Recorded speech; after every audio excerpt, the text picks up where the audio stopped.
आश्चर्य इस बात का नहीं कि तुम मेरे पास विनती लेकर आए हो। मुझे आश्चर्य इस बात का है कि तुमने ये सोच भी कैसे लिया कि तुम्हारी विनती यहां स्वीकार करी जाएगी। मैं जानती हूं आपके हृदय के किसी कोने में हमारे बचपन की स्मृतियां अभी भी जीवित है। आपको स्मरण है, मैं आपकी वही बहन हूं जिससे आप इतना प्रेम करते थे कि अपना सब कुछ। बस सीधा सीधा बोल, क्या चाहिए तुझे?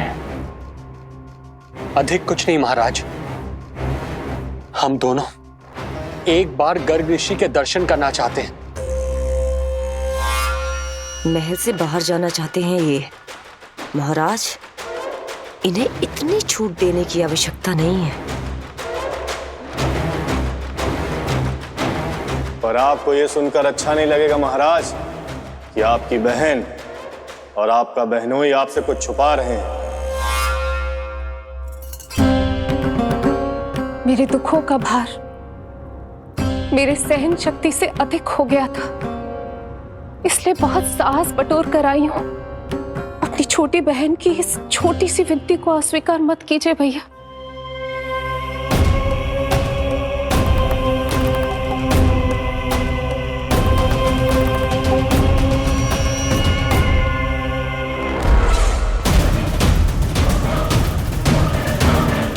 छी छी छी छी, कैसा भाई हूं मैं।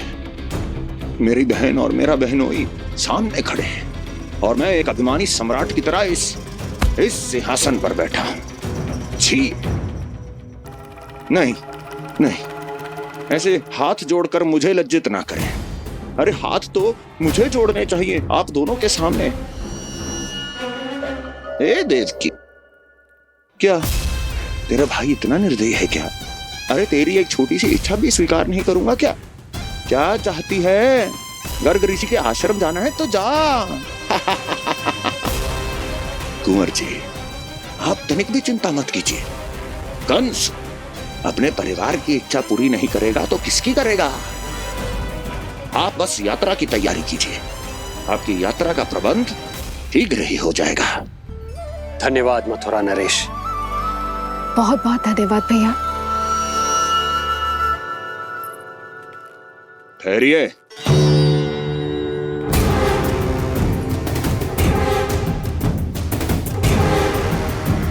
अरे आप दोनों को अकेले कैसे जाने दूं? चिंता रहती है मुझे। दसों दिशाओं में शत्रु हैं मेरे, कहीं कुछ अनहोनी घटित हो गई तो? कुंवर जी, आप एक काम कीजिए, आप दुर्जन को साथ ले जाइए।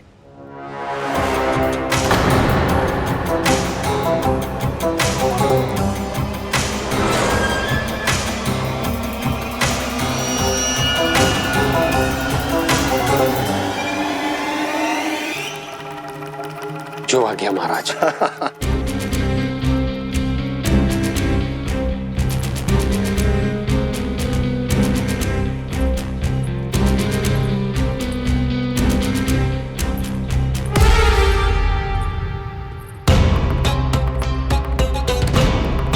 आपने इन्हें जाने की आज्ञा क्यों दी स्वामी? मेरा सुझाव क्यों नहीं माना आपने?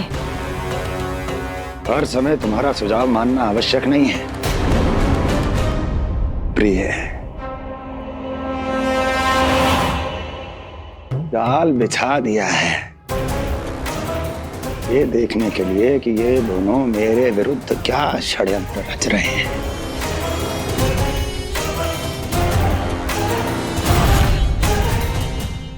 पूतना और सूक्ष्म बुद्धि की तरह मैं तेरे जाल में नहीं फंसूंगा विष्णु अवतार। उन्होंने तेरे सामने आने की भूल की थी, पर मैं तुझे दिखाई नहीं दूंगा। अदृश्य रूप में ही तेरा वध करूंगा।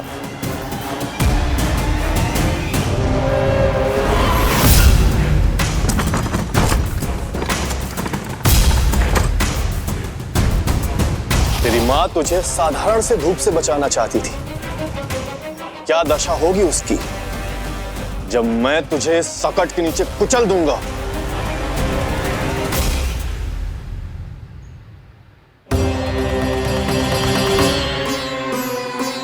जाने ये पूजा कब समाप्त होगी, कहीं उठ तो ना गए उनको मेरा लल्ला। मुझे उसे देखना है। पर जो पंडित जी है कि अब देख कैसे इस शकट के भार के नीचे दब जाता है तेरा कोमल तन। यशोदा, पूजा समाप्त होने वाली, आरती को समय हो रहा है। अल्लाह सुरक्षित है, चिंता ना करो।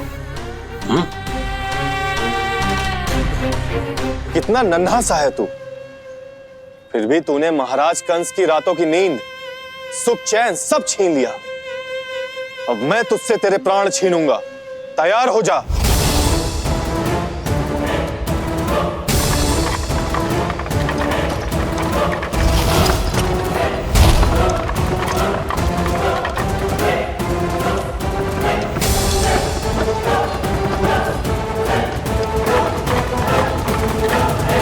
ये क्या हो रहा है?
प्राण कब इसके तन से विदा ले लेंगे इसे पता ही नहीं चलेगा। ताई जी!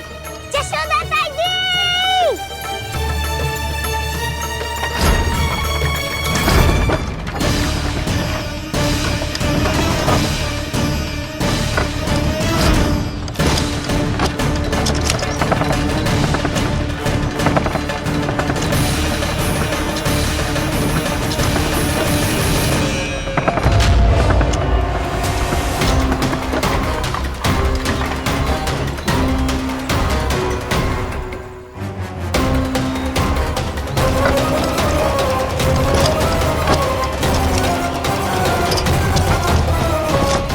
निद्रा देवी, समय हो गया है।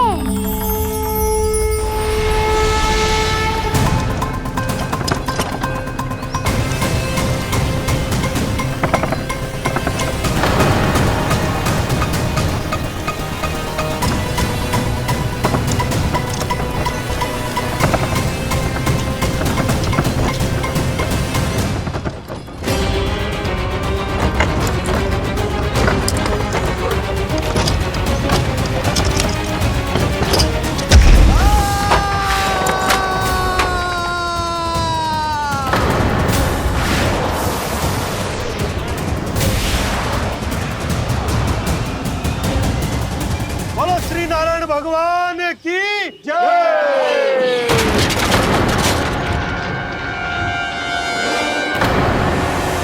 यशोदा ताई जी, जल्दी आओ।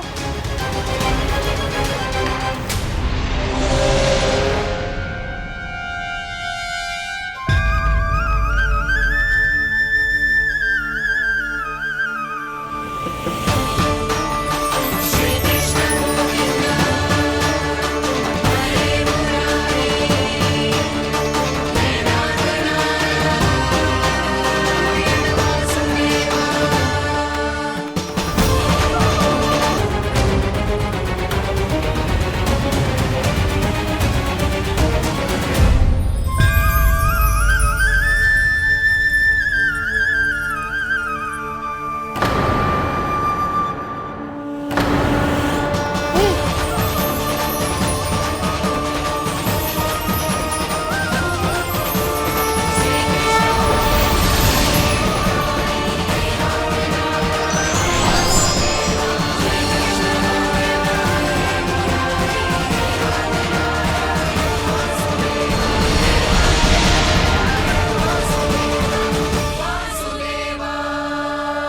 प्रभु,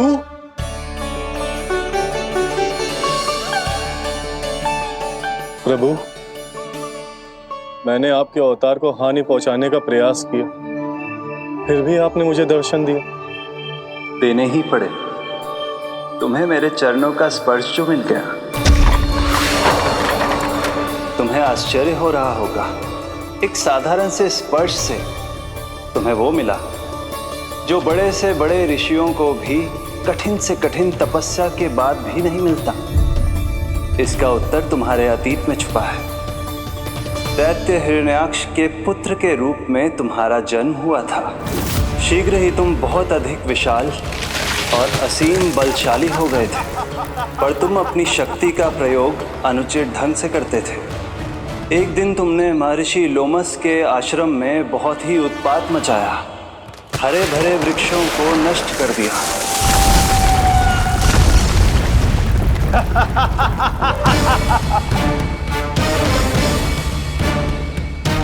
देख क्या रहे हो ऋषिवर? ये विशाल वृक्ष भी मेरे इस विराट तन के आगे कुछ भी नहीं है। जिसे स्वयं अर्जित तक नहीं किया, उस तन पर इतना अभिमान, तो सुन ले, जिनसे तेरा तन बना है उन्हीं पंच तत्वों में इसी क्षण ये विलीन हो जाएगा। ये मेरा श्राप है तुझे, मेरा श्राप है तुझे।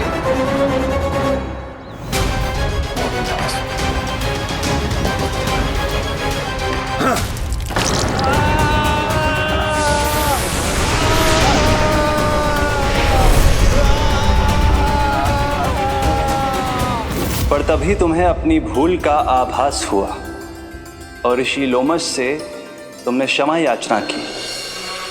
क्षमा करे ऋषिवर, क्षमा करे। मैं मूर्ख, अभिमानी हूँ, अज्ञानी हूँ, परंतु आप तो दया के सागर है। कृपा करे ऋषिवर, कृपा करे। बिना तन के मैं कैसे जीवित रह पाऊंगा? तुम जीवित भी रहोगे और अपने दैनिक कार्यों का संचालन भी कर पाओगे, किंतु सजीव प्राणियों या निर्जीव वस्तुओं की सहायता से। ऐसा जीवन तो मृत्यु के समान है ऋषिवर। इससे अच्छा है आप मुझे जीवन से मुक्ति दे दो। मुक्ति भी अवश्य मिलेगी तुम्हें, पर जब तुम परम प्रभु श्री हरि नारायण के चरणों का स्पर्श करोगे, चरणों का स्पर्श करोगे। और यही नहीं शक्तासुर, कल जब तुम मुझे खोज नहीं पा रहे थे, तब भी तुमने हार नहीं मानी। 7 प्रहर तक 7 बार मेरी और मेरे गोकुल की परिक्रमा की। इस क्रम में तुमने अनजाने में ही अपना पश्चाताप पूरा किया और पुण्य अर्जित कर लिया। इसलिए मैं तुम्हें मोक्ष प्रदान करता हूं। इसलिए मैं तुम्हें मोक्ष प्रदान करता हूं।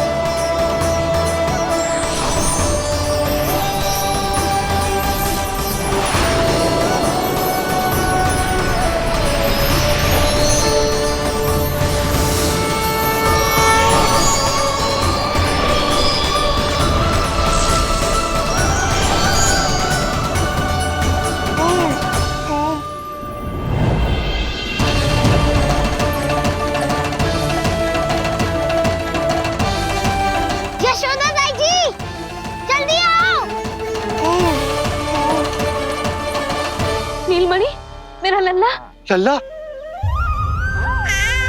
तुझे कुछ हुआ तो ना है ना? तुम ठीक तो है ना? मेरा नीलमणि, मेरा प्यारा बच्चा।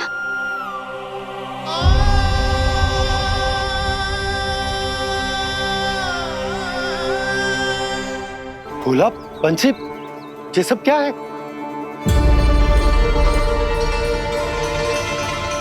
उज्जवल, ये किसने करो है?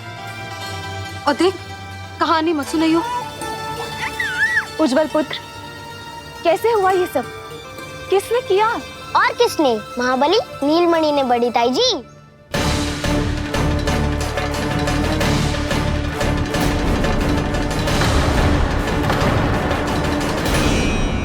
जी क्या बोल रहे हो? सच्ची सच्ची बता।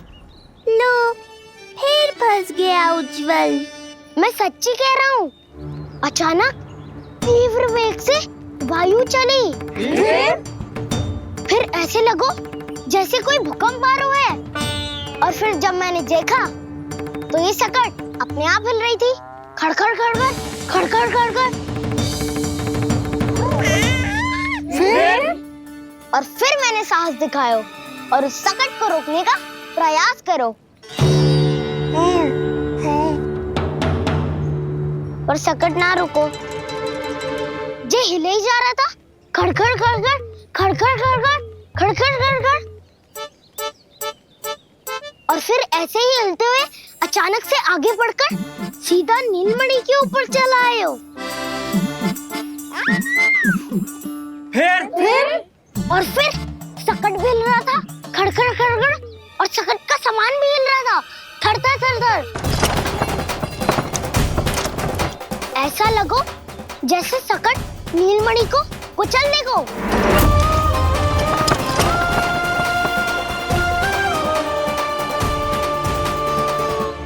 पर तभी जे जाग गए हो, इसने खींचकर अपने पांव का प्रहार करो और चीख गया सकट आकाश पे।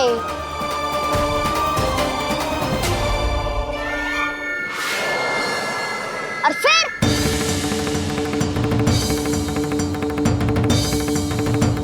धड़ाम, सब भूमि पे गिरकर चकनाचूर।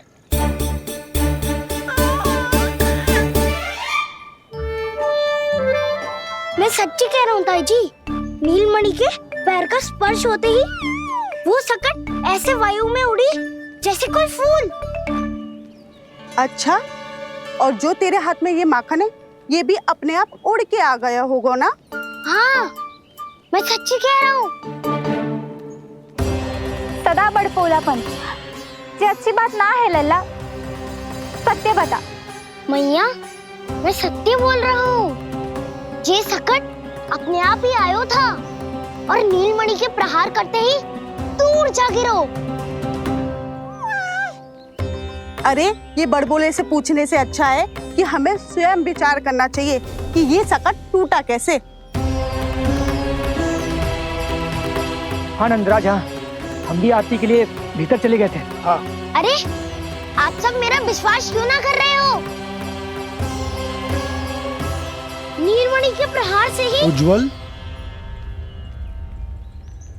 सकट बहुत पुराना था, पहिया ढीला होकर खुल गया होगा। यशोदा, अनेक कारण हो सकते हैं, चिंता करने की कोई आवश्यकता ना है। मैं चिंता क्यों करने लगी भला? मेरे नीलमणि के गले में रक्षा वाला कंठक पहले से ही है, और हम जैसा पूजा पाठ इतने विधि विधान से इसी के लिए तो कर रहे हैं, है ना पंडित जी? हाँ रानी जी। तो बस फिर मेरे लल्ला को कछु क्यों होने लगो? और आप सब स्वयं ही देख लो ना, जे इतना बड़ा सकट टूट के बिखर गया है, किंतु मेरे लल्ला को एक खरोच भी ना आई। इसका अर्थ तो यही है ना कि हम जो भी कर रहे हैं सही कर रहे हैं। मुझे चिंता करने की कछु आवश्यकता ही ना है। चलो सब भीतर चलते हैं। हाँ हाँ, लल्ला को भूख भी लगी आई होगी। चल।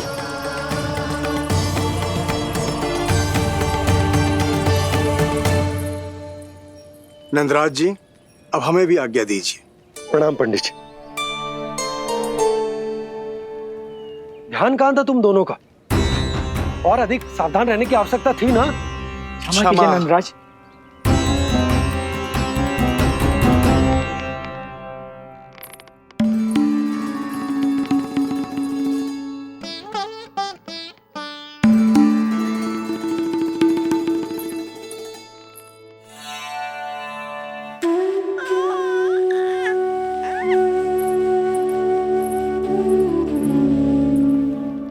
यशोदा, क्या हुआ? बोलो ना, क्या सोच रही हो? मुझे बहुत चिंता हो रही है जीजी। मेरे लल्ला के साथ कुछ ना कुछ दुर्घटना होती रहती है।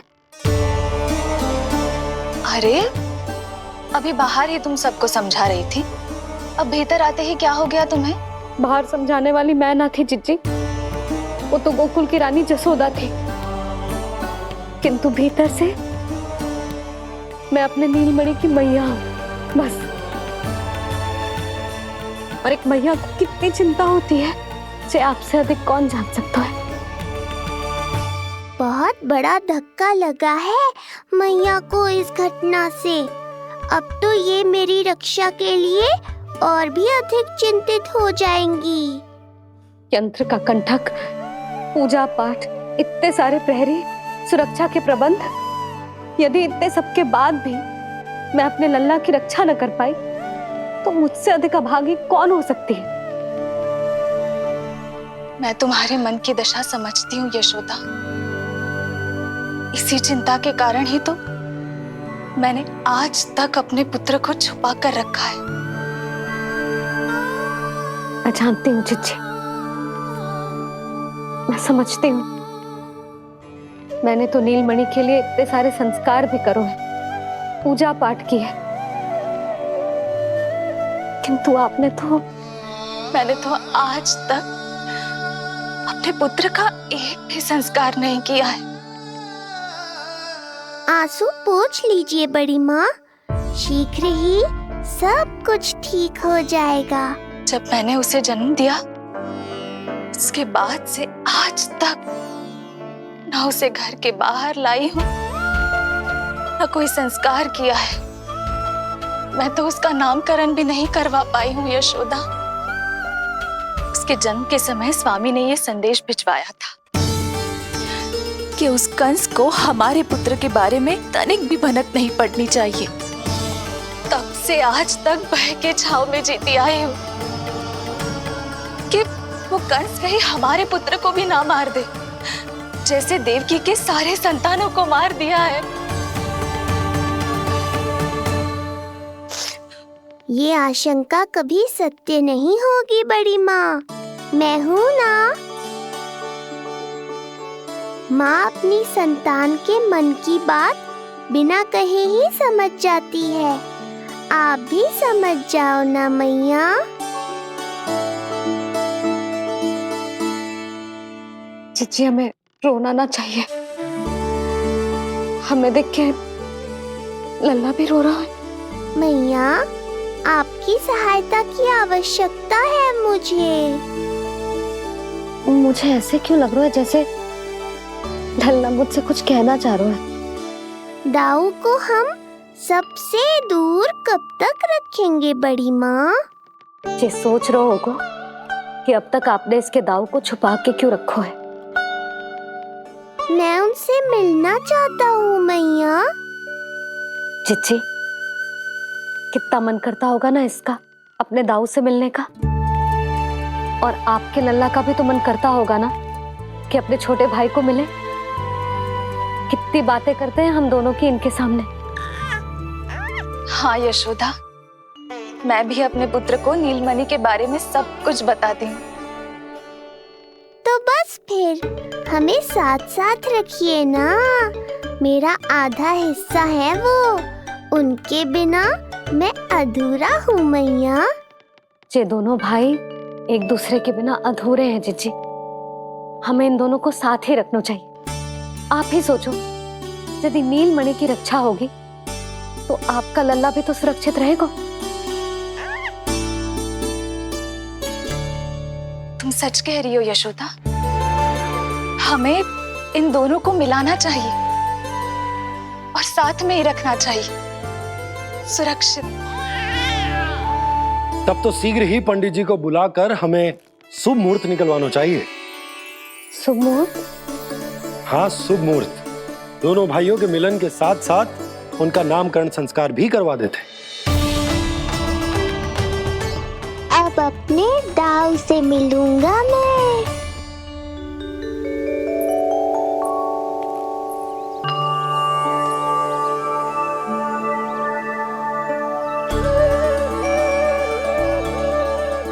ऋषिवर की दिव्य आभा के कारण ये वातावरण कितना शुद्ध, कितना पवित्र लग रहा है ना। हाँ देवकी, इनका तेज ही ऐसा है कि इनके निकट केवल पवित्रता ही वास कर पाती है। किसी भी प्रकार की दुष्टता इनके पास जाने से पहले ही नष्ट हो जाती है।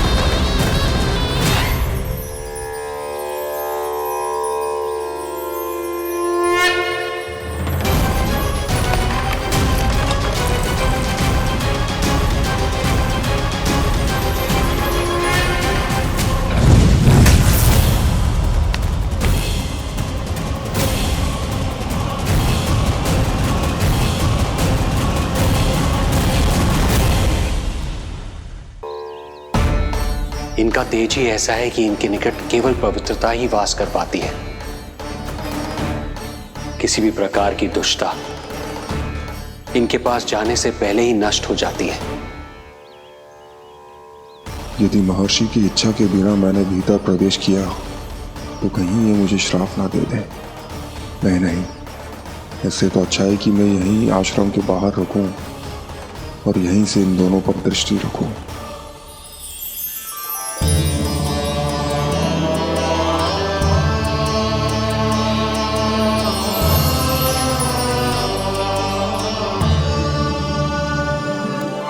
आपके आने का आभास हो गया था राजन।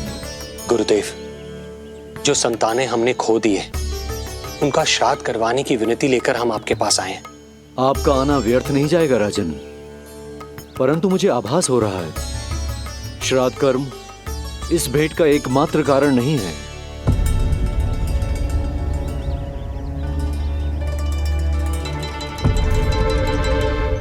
आपको उसकी या कंस की चिंता करने की कोई आवश्यकता नहीं है।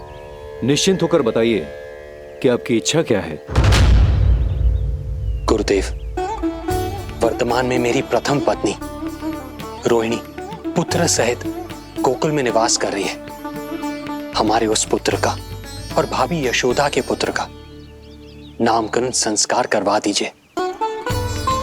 बस यही हमारा सौभाग्य होगा। मुझे कुछ सुनाई क्यों नहीं दे रहा है? देवी रोहिणी से उत्पन्न आपका पुत्र यादव कुल का राजकुमार है और यादवों का गुरु होने के नाते उसका संस्कार कराना हमारा कर्तव्य है। परंतु यशोदा पुत्र का नामकरण वो आप मुझसे क्यों करवाना चाहते हैं?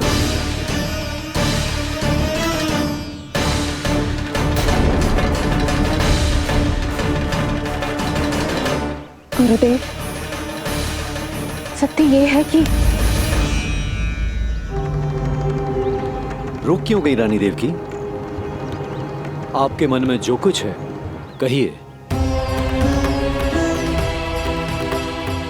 ये कैसी दुविधा में फंस गया मैं। यदि मैंने गुरुदेव को यशोदा पुत्र का सत्य बताया तो कंस को भी पता चल जाएगा, और यदि नहीं बताया तो कहीं ऐसा ना हो कि ऋषिवर ही बुरा मान जाए। लगता है आप दोनों की दुविधा मेरे अनुमान से भी बहुत बड़ी है। अपनी या अपने पुत्र की कुंडली लाए हैं राजन? जी गुरुदेव, अपनी कुंडली है मेरे पास। देवकी,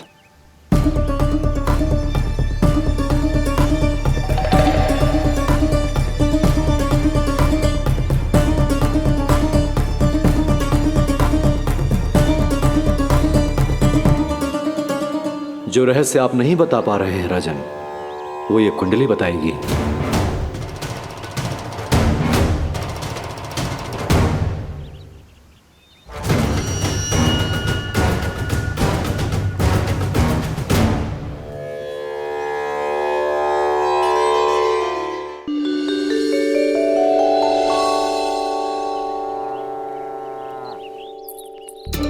लल्ला, बता कैसी है जगदा? मैया को हो क्या गया है आज? देख, सही सही बताइयो।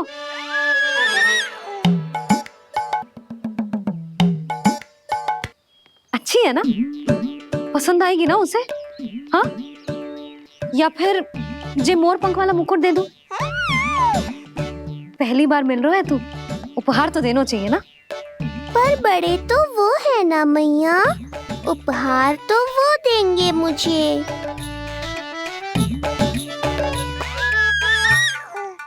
ना ना, मोर पंख वाला मुकुट तो मेरे लल्ला का है ना, जे ना दे सकते।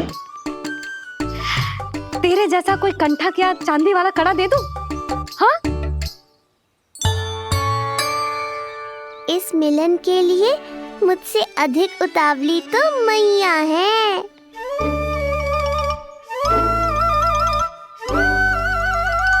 अच्छा, जे उपहार छोड़, तू तो जे बता कि तू उसे बुलाएगा क्या कह के? अन्य सभी के जैसे बड़े भैया या गांव वालों के जैसे दद्दा बुलाएगो, या फिर बड़े नगरों में जैसे बुलाते हैं ज्येष्ठ भ्राता बुलाएगो? या फिर प्रेम से बुलाएगो दाऊ? दाऊ बुलाएगो ना?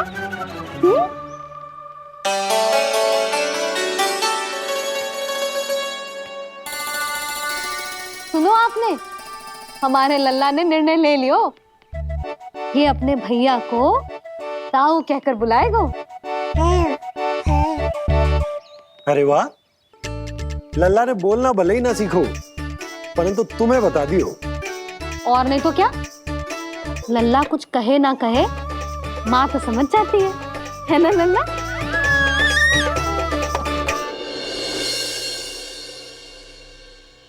और इसने दाऊ वाली बात पे हाँ भी की है। हाँ हाँ तो सदानंद जी ने भी कर दी है। लो, मैं तो भूल ही गई। क्या कही पंडित जी ने? बता तो हूं ना यशोदा, बाहर से आया हूँ, हाथ पैर तो धो लूं। हाँ, ये लो। अब बताओ, कब का मुहूर्त निकालो है? तनिक हाथ मुंह पूछ लो। अब बताओ क्या कही उन्होंने? यशोदा थक गए हूँ, तनिक सांस तो लेने दो। बाहर से आया हूँ, जल ना पूछोगी?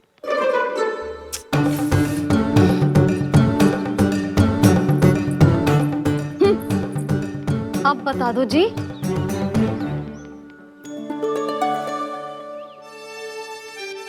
बाबा अब बता भी दो, नहीं तो खेल खेल में खेल हो जाएगा। हाँ बताओ।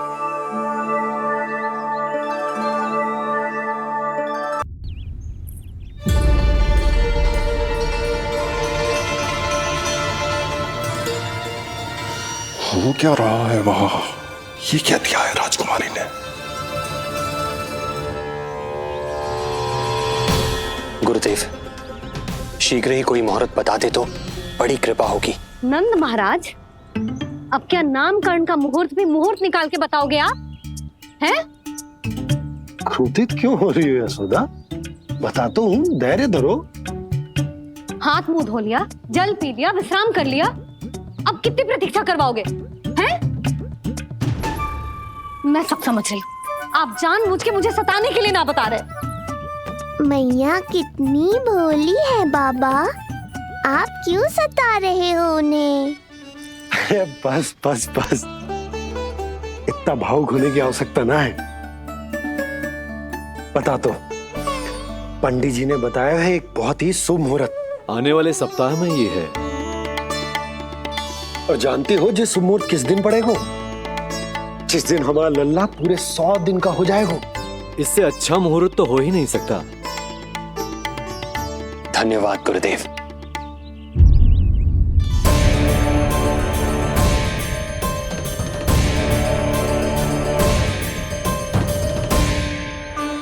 क्या हुआ गुरुदेव? कुछ समस्या है क्या? जो सत्य सारे संसार को पता है और जो संकेत ये कुंडली दे रही है, दोनों में विरोधाभास है राजन।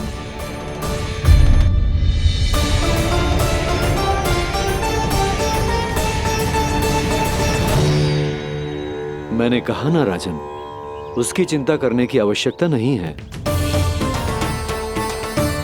ये कुंडली मुझसे कह रही है कि आपके भाग्य में केवल पुत्र थे। आपके भाग्य में केवल पुत्र थे, तो पुत्री कैसे हुई? इस कुंडली के अनुसार आपकी दोनों पत्नियों के एक एक पुत्र जीवित हैं।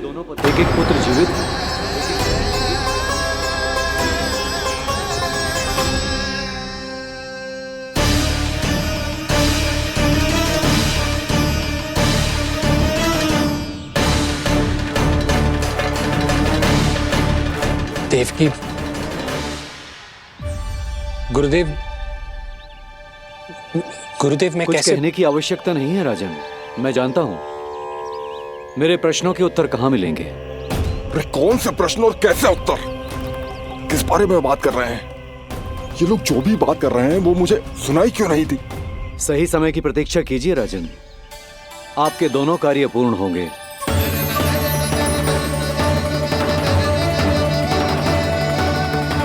अब आप निश्चिंत होकर जाइए और प्रसन्नता मनाने की तैयारी कीजिए। आपका बहुत बहुत धन्यवाद गुरुदेव। प्रणाम।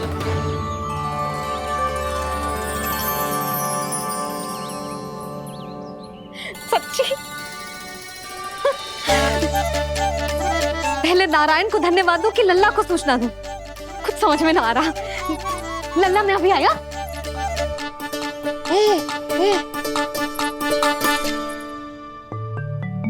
आपका बहुत बहुत धन्यवाद नारायण। अब शीघ्र ही मेरे लल्ला और उसके दाऊ को उनके नाम मिल जाएंगे, वो नाम जिससे वे पूरे संसार में पहचाने जाएंगे। अब लल्ला को बताती हूँ। लल्ला, तू जैसे ही 100 दिवस का हो जाएगा, तेरा और तेरे दाऊ का नामकरण हो जाएगा। हाँ हाँ,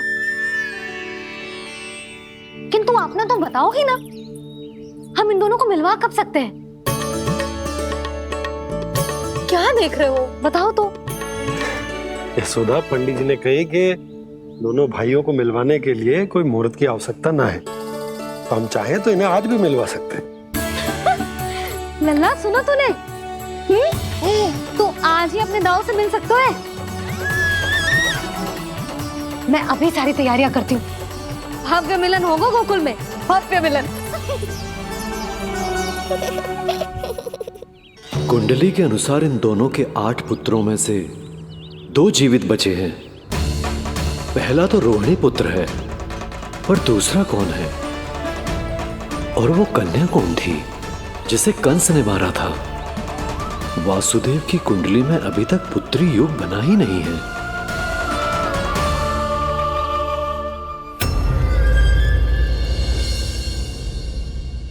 तू मुझको क्या मारेगा? अपनी आयु संभाल। काल तेरा अवतरित रूप है उसका।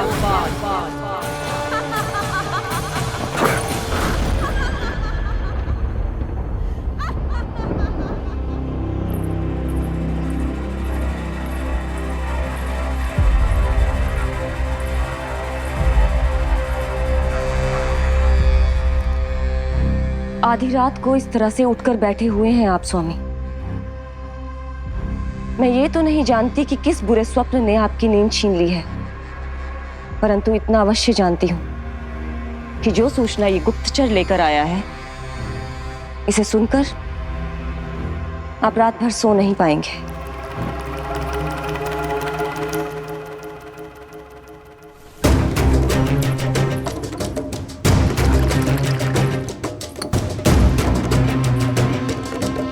क्या सूचना है?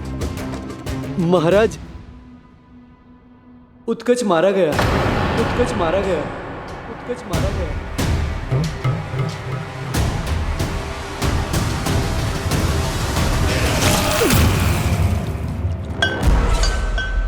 सूद वूद खो गए हो क्या अपनी? जो दिखता ही नहीं उसे मारा कैसे जा सकता है? इसने स्वयं देखा था महाराज। जिस शकट में समाकर शक्तासुर उस बालक को कुचलने वाला था, आपके शत्रु ने उसी शकट को चकनाचूर कर दिया।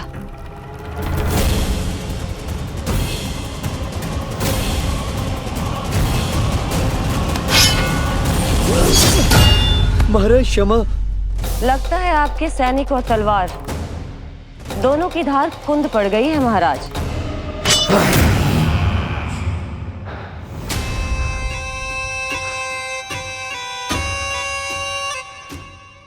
इस तलवार की धार पर अब तभी विश्वास दृढ़ होगा जब ये उस बालक के रक्त से स्नान कर लेगी।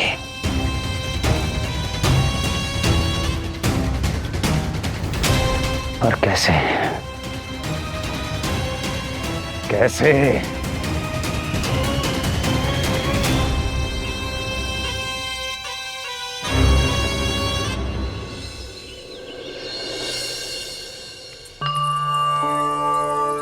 कैसी लगी तुझे दाऊ से मिलने की तैयारी?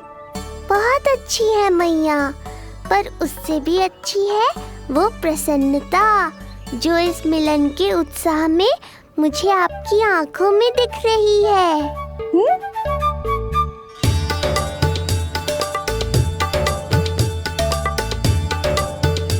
यशोदा, तुमने तो दो भाइयों के मिलन को भी त्योहार बना दिया। हाँ तो ये किसी त्योहार से कम थोड़ी ना है। ये शुभ दिन दोनों भाई के मिलन को पूरा गांव देखेगो।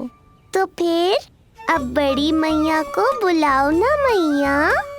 जशोदा जी, रोहिणी जीजी इतनी प्रतीक्षा क्यों करवा रही है? इतने दिवस से छुपा के रखे हो लल्ला को, अब तो शीघ्रता करनी चाहिए ना, है ना भाभी? प्रतीक्षा अवश्य की है, किंतु फल भी तो मीठा मिलेगा। आती होंगी रोहिणी जीजी।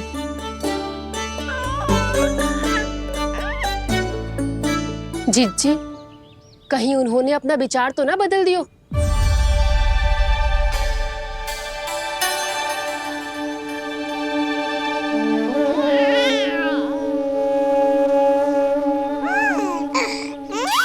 कितनी शीघ्र चिंतित हो जाते हो आप सब।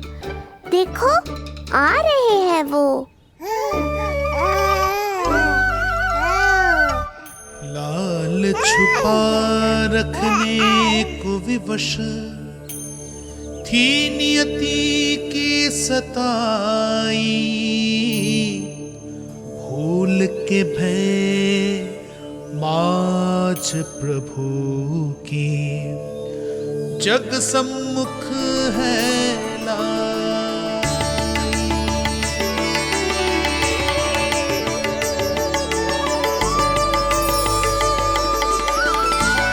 देखो तो कितनी मधुर मुस्कान है। और आंखें कैसी गंभीर और गहरी है। अरे अरे, ये तो हमारी नीलमणि की तरह सुंदर भी है। सही कह रही है तू, और कितना प्यारा भी है।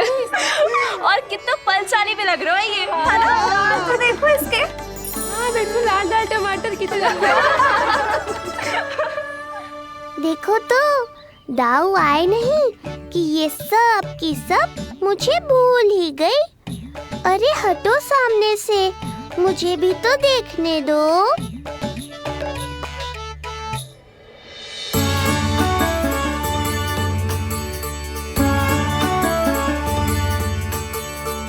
मैया सहायता करो ना।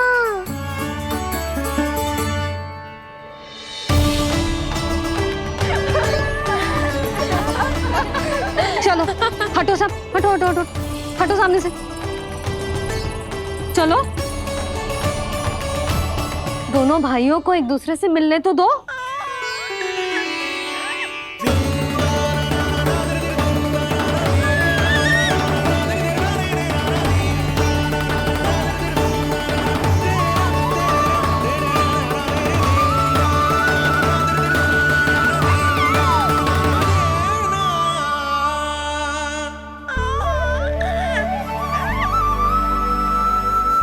चल नल्ला, चल आजा।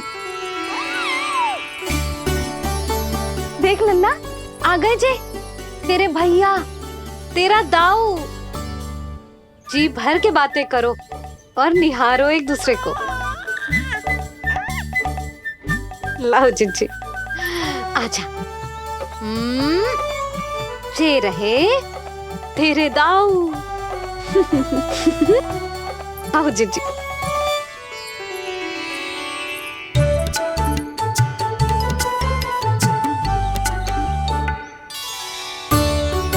स्वागत है दाऊ। कितनी प्रतीक्षा के बाद अब जाकर आपसे भेंट हुई है।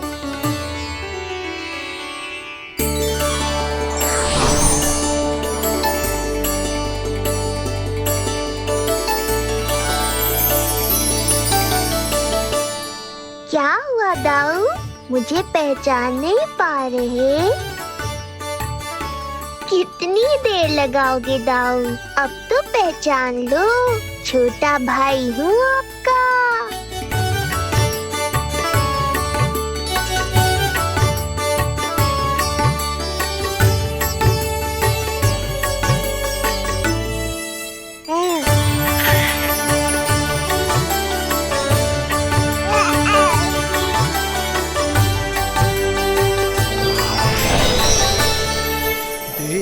प्रभु को भक्त शेष की आंखें है भर आई, भावुक हरि भी निहारे की, अब मिलन की बेलाई।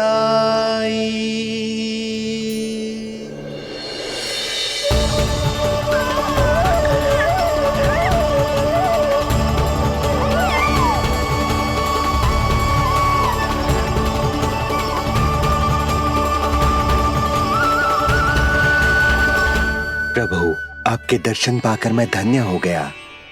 प्रभु नहीं, छोटा भाई पुकारो शेष। ये कैसे संभव है? आप नारायण हैं, मेरे प्रभु। ये जानते हुए भी मैं आपसे बड़ा कैसे बन सकता हूँ? हर दुविधा की तरह इसका भी समाधान है शेष। अब तो हम एक दूसरे से मिल भी चुके हैं। पृथ्वी पर हमारा सूत्र जुड़ चुका है, इसलिए समय के साथ तुम ये भूल जाओगे कि तुम्हारा ये भाई मेरा ही अवतार है। ये क्या कह रहे हैं प्रभु? वही जो आवश्यक है, नहीं तो तुम नीलमणि के बड़े भाई होने का कर्तव्य कैसे निभाओगे? कैसे डांटोगे मुझे? और बड़े होने के नाते मुझ पर अधिकार कैसे दिखाओगे? पर प्रभु, पर किंतु परंतु ये सब भूल जाओ शेष। आज से इसी क्षण से मैं हूं तुम्हारा छोटा भाई और तुम मेरे ताऊ। मैं हूं तुम्हारा छोटा भाई और तुम मेरे ताऊ। नारायण नारायण दाऊ। दोनों इतने सुंदर लग रहे हैं, मेरी तो दृष्टि भी ना हट रही इससे। कहीं मेरी ही दृष्टि ना लग जाए नहीं। ये तो प्रतिदिन की कथा है दाऊ। हे नारायण, मेरे कानों से तो अभी से रक्त निकलने लगा। आदत डाल लो दाऊ, अब तो सहना ही पड़ेगा। वो देख रहे हो, सुलक्षणा चाची सबसे अधिक चतुर यही है। केवल अधिक चतुर ही नहीं नीलमणि, बहुत अधिक सयानी भी है ये। बिल्कुल सही पहचाना दाऊ, पर आप चिंता मत करो, मैं हूँ ना, मैं संभाल लूंगा इन सबको। देखो तो जिज्जी, इन दोनों की दृष्टि एक दूसरे से ऐसी चिपक गई है कि अब हटने का नाम ही ना ले रही। ये सूचक है उस प्रेम के बंधन का, जिसमें ये दोनों भाई आज के बाद सदा के लिए बंध जाएंगे।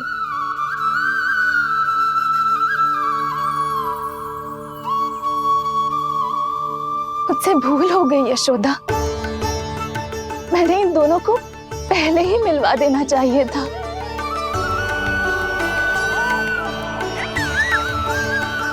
मैं कहती थी ना आपसे।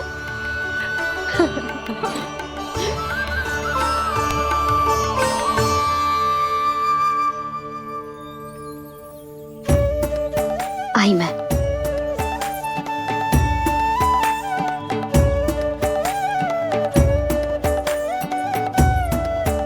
क्या सोच रहे हो ऐसे खड़े खड़े? देख रहा हूं दोनों भाइयों का ये मिलन किसी त्योहार से कम थोड़ी ना। सही कहा था तुमने।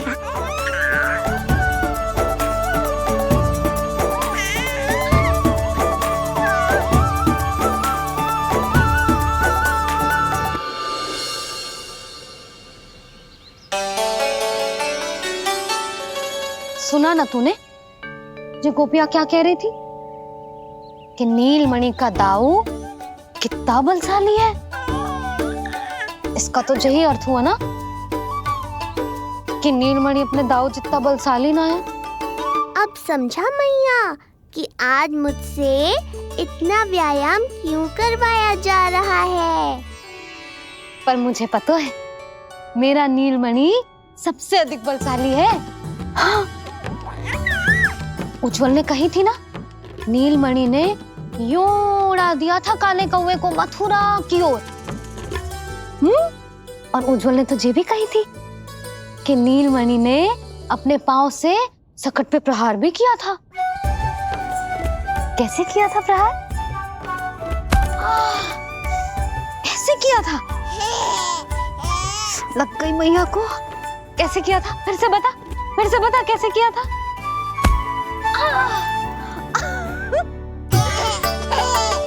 मेरे लल्ला में कितना बल है, मैया को ही धकेल दियो पीछे।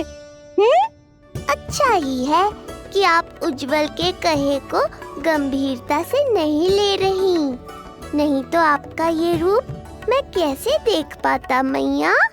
फिर से बता कैसे मारा था? कैसे मारा था?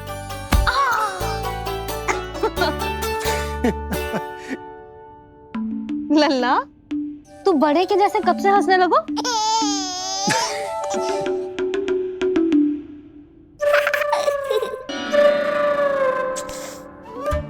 आप यहाँ क्या कर रहे हो? छुप छुप के मैया और लल्ला को खेलते हुए देखने के अतिरिक्त और कोई कार्य ना है आपके पास? कार्य तो है, पर यह अधिकार भी है कि मैं अपनी बड़ी सी पत्नी को अपने छोटे से लल्ला के साथ छोटे बालकों की तरह व्यवहार करते हुए देखूं। हाँ? अब देख लियो ना, अब जाओ अपना कार्य करो। कार्य तो कर लूंगा, परंतु मेरा पेट मुझसे कह रहा है कि इसे भूख लगी। भूख लग गई? भोजन का समय होगा। अभी लगाती हूँ भोजन।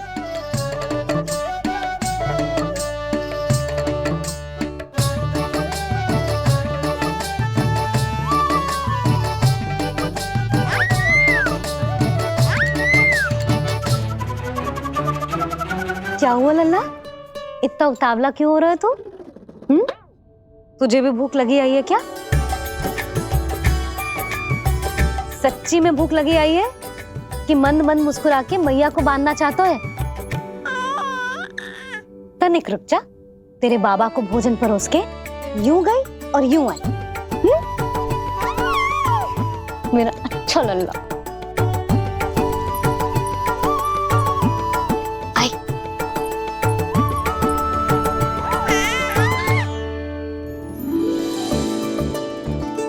आज केवल रोटी है खाने में? ना, दाल है ना, तरकारी भी है, दही है, लड्डू भी है। तो दाल ले आओ। अभी लाई है।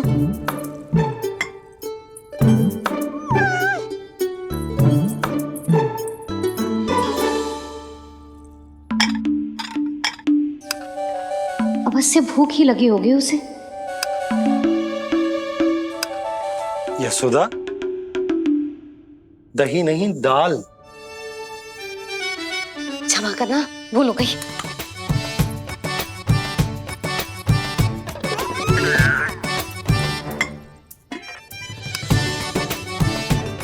यशोदा, दाल दाल।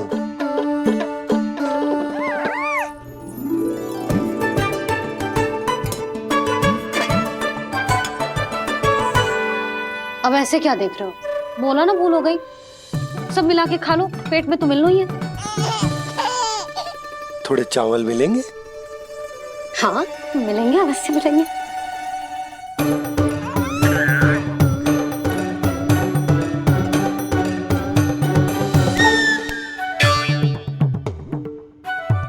लड्डू नहीं, चावल।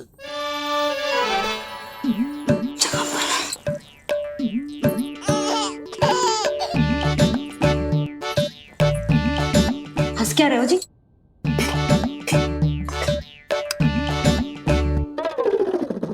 आज व्यायाम भी बहुत कस के करवाओ था मैंने, कहीं अधिक भूख तो ना लगी होगी। सच्ची है सुधा, बिल्कुल ना बदले तू।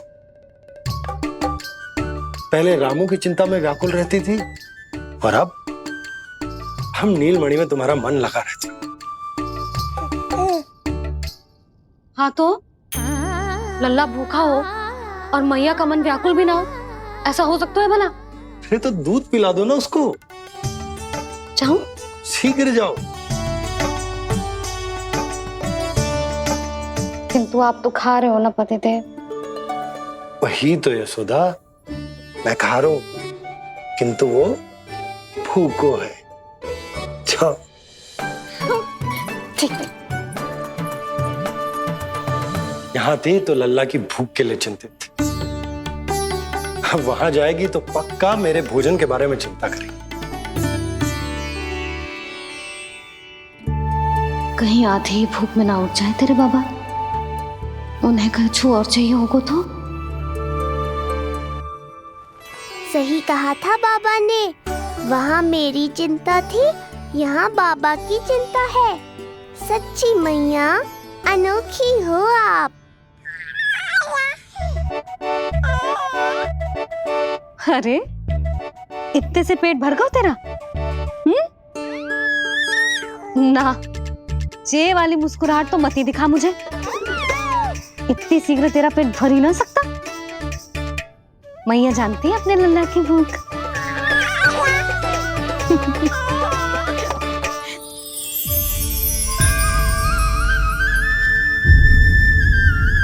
ये क्या है लल्ला? ये क्या था तेरे मुंह में? दिखा दिखा।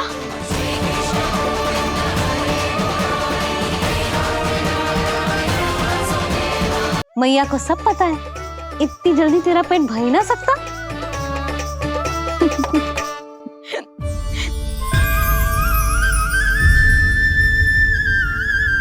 ये क्या है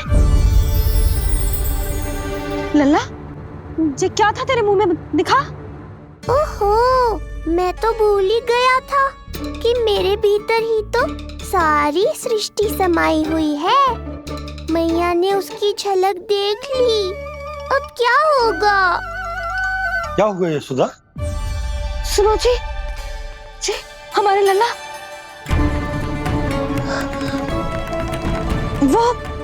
वो इसके मुंह में। क्या?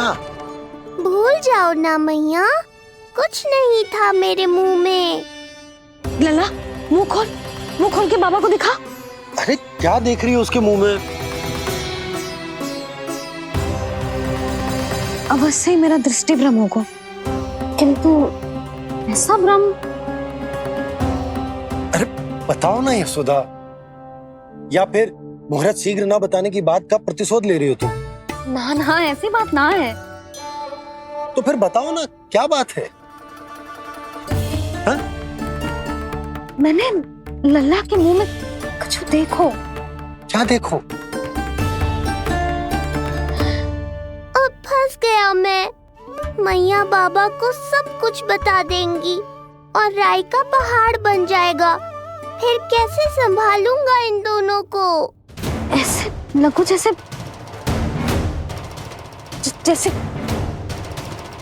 जैसे पूरा का पूरा ब्रह्मांड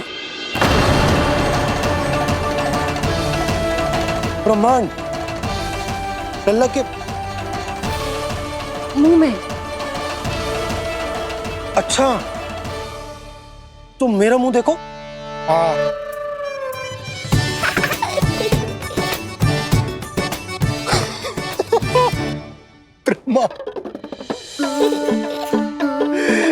सोदा, मुझे पता था आप मेरा उपहास उड़ाओगे। अरे नहीं, तुम देखो तो सही।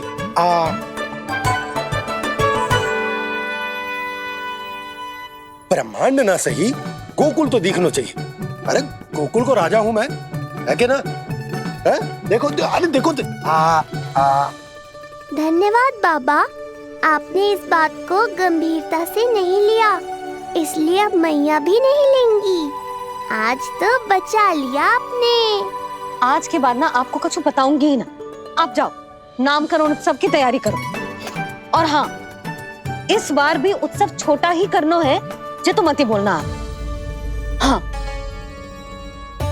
अब इसे कैसे समझाऊं कि हम कोई भी उत्सव बड़ा ना कर सकते? व्यर्थ ही कंस की दृष्टि पड़ जाएगी हम पर।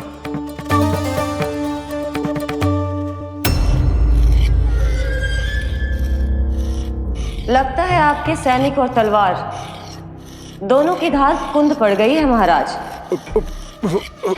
महाराज, मुझे भय था कि कहीं ऋषि गर्ग मुझे श्राप ना दे दे। ओह, तो श्राप से भयभीत हो गए दुर्जन, किंतु कंस तो कोई श्राप नहीं देता, सीधा मृत्यु देता है। ऐसा न करे महाराज, दया करे, दया निदान। यदि मैं उनकी इच्छा के विरुद्ध भीतर जाने की कोशिश करता तो जितनी सूचना मुझे मिली है उतनी भी नहीं ला पाता। तब आपको कैसे पता चलता महाराज कि आपकी बहन और बहनोई मात्र अपनी मृत संतानों के श्राद्ध के लिए वहां नहीं गए थे?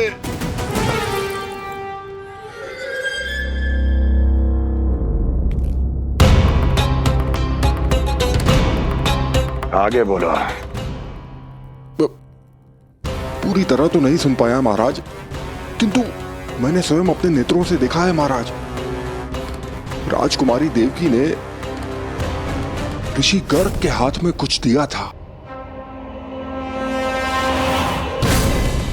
ये सत्य है महाराज, और ऋषि गर्ग ने उन दोनों को वचन भी दिया था। सही समय की प्रतीक्षा कीजिए राजन, आपके दोनों कार्य पूर्ण होंगे। महाराज, मैं आपका सबसे विश्वसनीय सेवक हूं। आपके हर आदेश का पालन करना मेरा अधिकार है, और मैंने अपने अधिकारों का पालन किया भी है महाराज।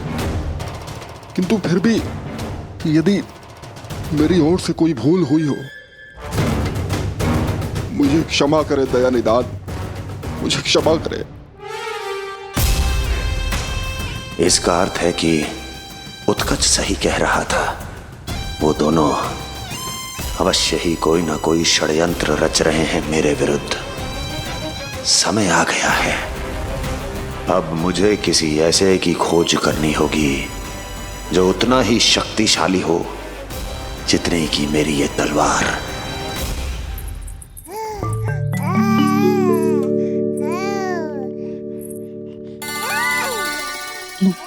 अभी से पुकारने लगो जी, अभी तो आई हो रसोई में।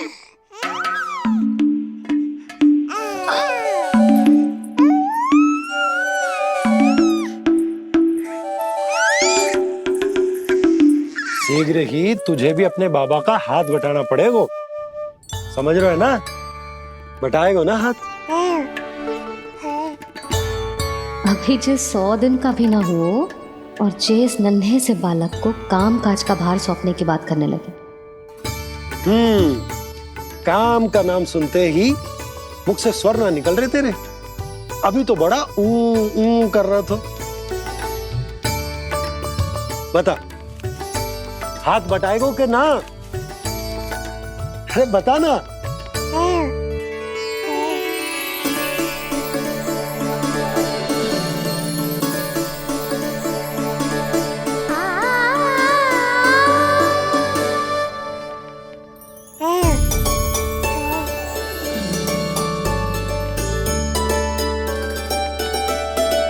कल तू पूरा 100 दिन को हो जाएगा लल्ला। पंडित जी आएंगे, तुझे नया नाम मिलेगा।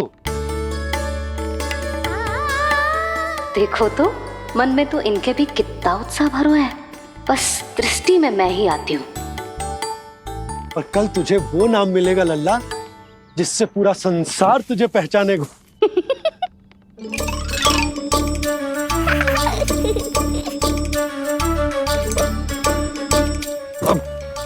लल्ला, कितना कार्य शेष है और तूने मुझे बातों में लगा लियो।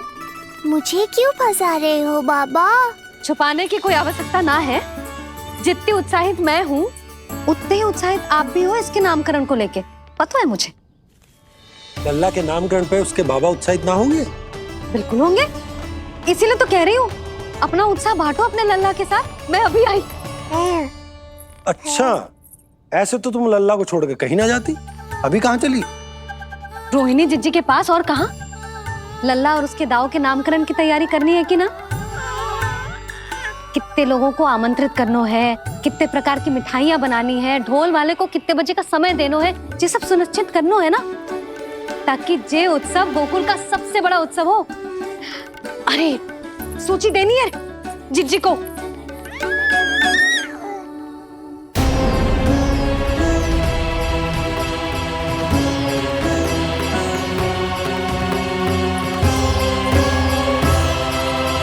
सबकी कोई आवश्यकता ना है। आवश्यकता ना है मतलब? कहना क्या चाहते हो आप? मैं ये कहना चाहता हूं कि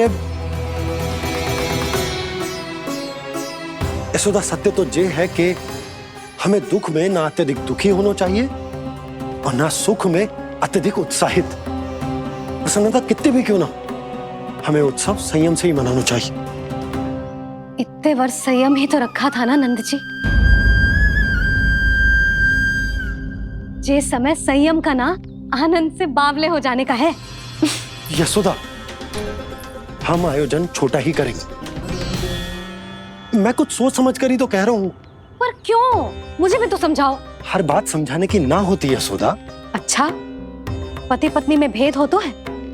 ठीक, मैं कोई भेद ना रखूं।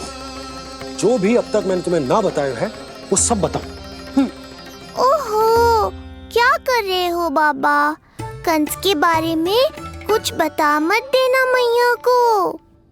वो मंगला है ना, उसने आज शाम को ही बछड़ा दियो और भाद्रपद का मास लगभग बीतने को ही है, तो धीरे धीरे शरद ऋतु आ जाएगी, दूध की हानि भी कम हो जाएगी। हाँ? और वो सरजू है ना, उसको बैद जी ने पूरे पखवाड़े का विश्राम के लिए कहा है।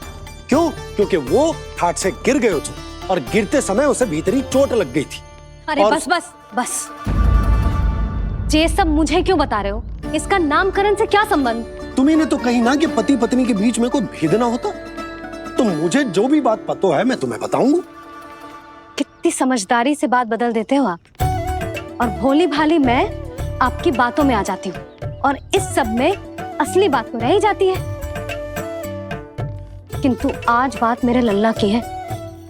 उत्सव तो विशाल ही होगा और इस बारे में कछु और ना सुनूंगी मैं। आप लल्ला का ध्यान रखो, मैं जा रही हूँ रोहिणी जीजी के पास। यशोदा,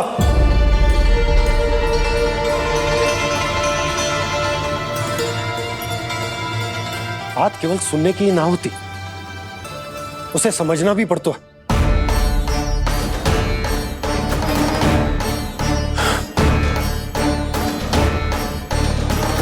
विश्वास है ना मुझ पर?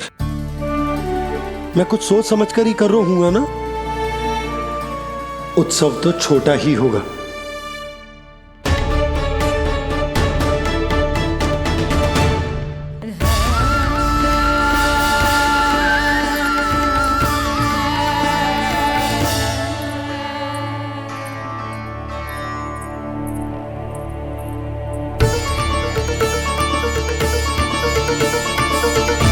क्षमा करना लल्ला, तेरी मैया को डांटना पड़ गया।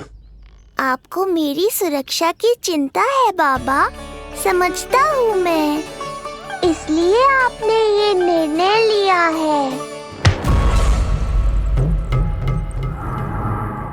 समझ में नहीं आता, कब कौन सा निर्णय क्यों लेते हैं आप? यदि कंस को समझना इतना आसान होता तो कंस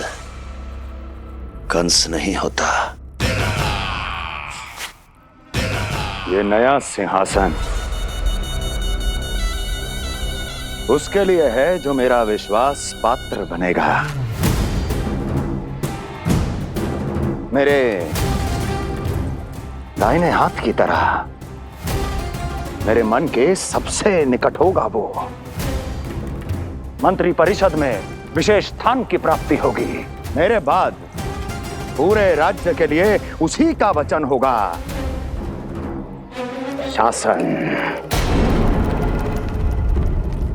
किंतु ये अधिकार केवल उसे प्राप्त होगा जो मेरी परीक्षा में उत्तीर्ण होगा। मेरा सबसे महत्वपूर्ण कार्य करेगा वो। इसलिए जाओ, कह दो सभी बाहुबलियों को, महाबलियों को, दैत्यों को, दानवों को, प्रेतों को, पिशाचों को, सभी को यह सूचना दे दो ना ना ना ना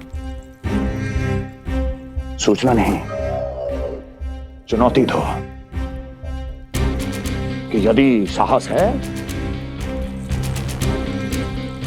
तो आए, मेरी परीक्षा में उत्तीर्ण हो और इस सिंहासन पर बैठने का अधिकार प्राप्त कर ले।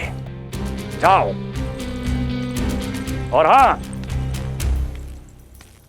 ये अवश्य कहना कि केवल वही आए जिनके हृदय में साहस का ज्वालामुखी धधकता हो, जिनकी तलवारें पर्वतों का सीना चीरने को व्याकुल हो, जिनकी संकल्प शक्ति इतनी दृढ़ हो कि मृत्यु से टक्कर ले लें। कायर नहीं चाहिए मुझे। जाओ। महाराज, आप जिसे भी ये विशेष पद देंगे, भविष्य में यदि वही हमारे शीश पर बैठ गया तो क्या करेंगे आप? पहले ऐसा कोई योद्धा सामने तो आए अस्ति, जो उस विष्णु के अवतार का संहार कर सके।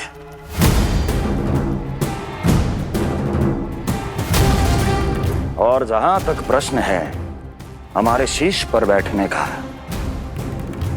तो स्मरण रखो अस्ति, कंस को अच्छी तरह आता है ऐसे दुस्साहसियों को बीच दरबार में खड़ा करके अपनी उंगलियों के संकेत पर नृत्य करवाना। ता दीर्घ ता। और अपना कार्य सिद्ध होने के बाद उनके तन से उनके शीश को उतारना कंस को भलीभांति आता है।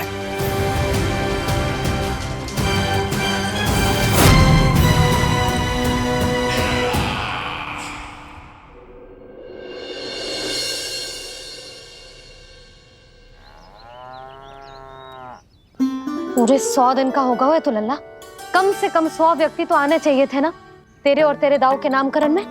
हाँ, अब तुम मुस्कुरा क्या रहो है? तू ही बता, जे भवन देख के लग रहा है कि यहाँ कोई उत्सव है? बिना अतिथियों के कैसा उत्सव और कैसा आनंद, तू ही बता। और मैं करूं भी तो क्या? पता है लल्ला, मुझे तो लग रहा है तेरे बाबा ना कंजूस होगा है। नहीं तो भला और क्या समस्या हो सकती है उन्हें बड़े आयोजन से? अरे गोकुल के राजा का लल्ला है तू, राजकुमार। यदि तेरा आयोजन बड़ा ना होगो तो भला किसका होगो?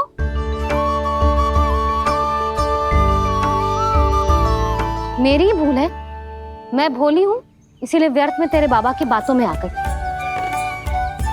मैं भोली हूं ना, व्यर्थ में उनका कहा मान गई। किंतु अब ना मैं कोई मांग रखूंगी, ना मैं उनसे बात करूंगी।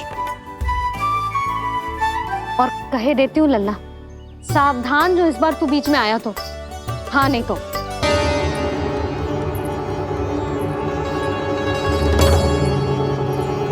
क्या होगा? हाँ, सब ठीक तो है ना? आप इतनी चिंता में क्यों हो जी? कोई बुरी सूचना तो ना मिली? अब जे मत ही कहना कि जे भी मुझसे छुपाना पड़ेगा। जो भी है मुझे बताओ। पंडित सदानंद जी महाराज वो नामकरण के लिए ना आ सकी। उनकी बिटिया के पांव भारी, उसे लिवाने वो समधियाने गए। ये तो शुभ समाचार है।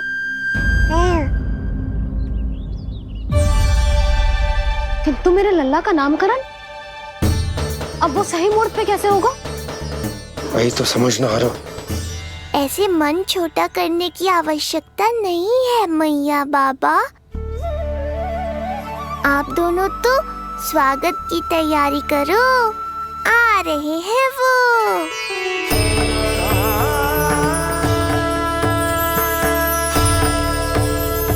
लो, आ गए वो जिनकी मुझे प्रतीक्षा थी।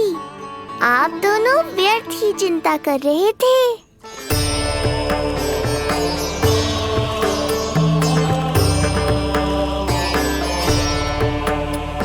अब कौन करेगा मेरे लल्ला का नामकरण? ऋषि गर्ग, नंदराज, रानी भाभी, महान ऋषि गर्ग हमारे गांव में पधारे हैं।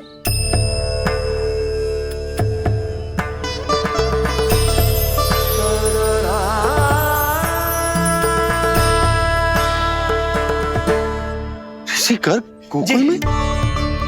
हाँ नंदराज, और कह रहे थे उन्हें यादव राज वासुदेव जी ने भेजो है रानी जी के पास। अरे तो तुम लोग खड़े खड़े क्या देख रहे हो? जाओ उनके सत्कार की तैयारी करो। जी यशोदा, उनके स्वागत की तैयारी करो। सुनो जी, वो तो यादवों के कुलगुरु है ना, रोहिणी जीजी के यहाँ आए हैं, हमारे यहाँ आएंगे। आप देखती जाओ मैया, वो सीधे हमारे घर ही आएंगे।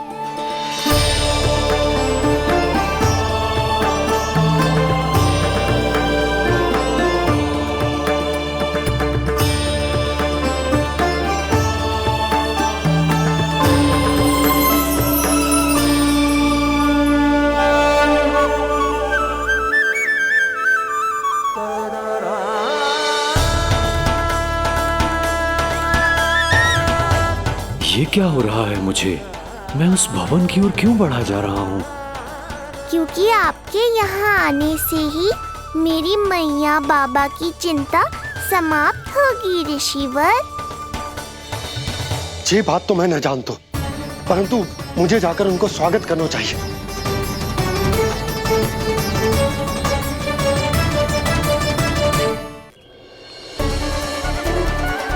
गुरुदेव,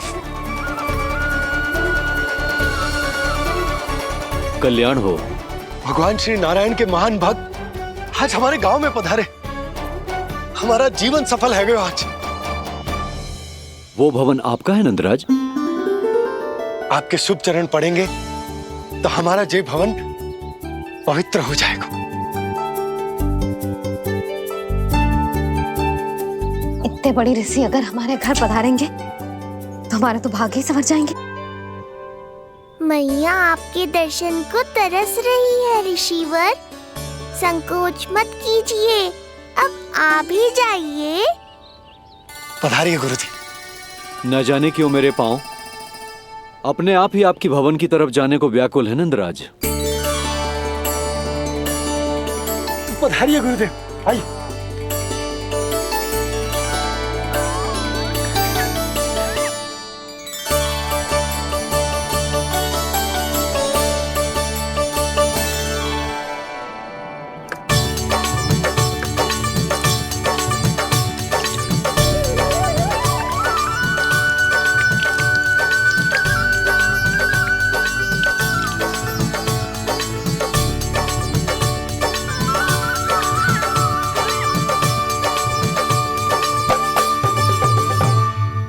कल्याण हो। पधारिए।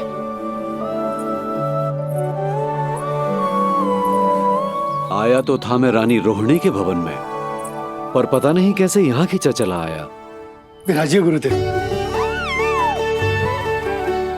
महाराज, आप इसे भी रोहिणी जीजी का ही घर समझिए, मैं अब भी बुला कर लाती हूँ।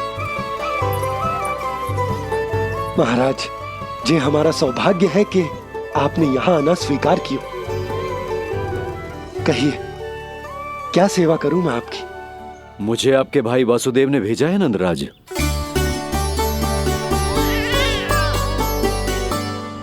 प्रणाम गुरुदेव। स्वामी जी ने आपसे इतनी दूर आने का आग्रह किया है, अवश्य ही कोई बड़ा कारण होगा। कारण तो है, आपके पुत्र का नामकरण करने आया हूं मैं यहाँ।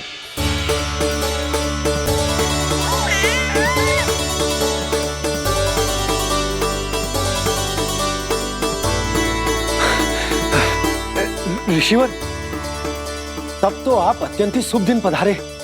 आज का ही मुहूर्त निकलो है भाभी के लल्ला और हमारे लल्ला के नामकरण के लिए। परंतु पंडित जी गांव से बाहर हैं, इसीलिए आप। अब तो आप यहाँ आ गए हो, आप हमारे भी लल्ला का नामकरण कर दो ना। पुत्री, ये क्या कह रही हो तुम?